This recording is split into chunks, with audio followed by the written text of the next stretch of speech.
Ang Mr. makonfirm Chairman, natin. before that, sabi mo nagde-deliver ka sa mga opisyal. Sino yung mga opisyal na yun?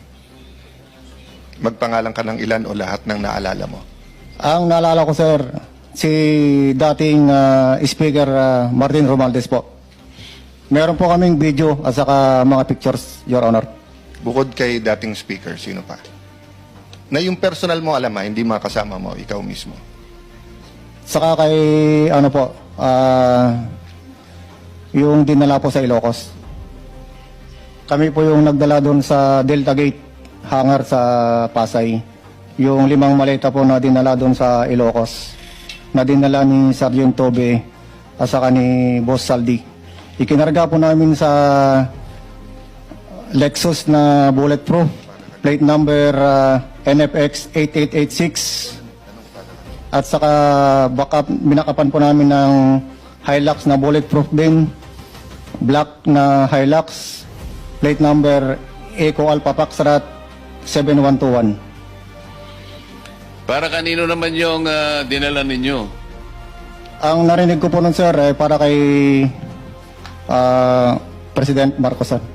Narinig mo lang. Baka naman baka naman hindi totoo yung...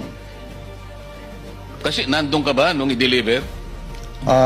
Kami po kasi yung nagdala doon sa Delta Gate, sir. At si Sergeant Tobe po ang kasama ni Boss Saldi na pumunta doon sa Ilocos. Kasama nyo si Congressman Saldico nung mag-deliver kayo?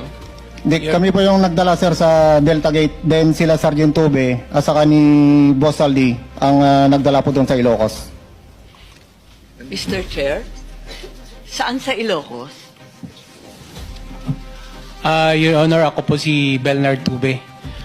Sa Paway po, Your Honor. Yung dalawa kayo, pumuntang Ilocos? Yes May po. mga retrato pa ng eroplano?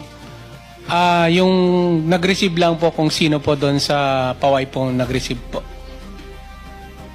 Alam niyo yung address o yung bahay, kahit barangay lamang? Your Honor, hindi po kasi gabi po kami dumating ni Kong Saldi doon sa area po.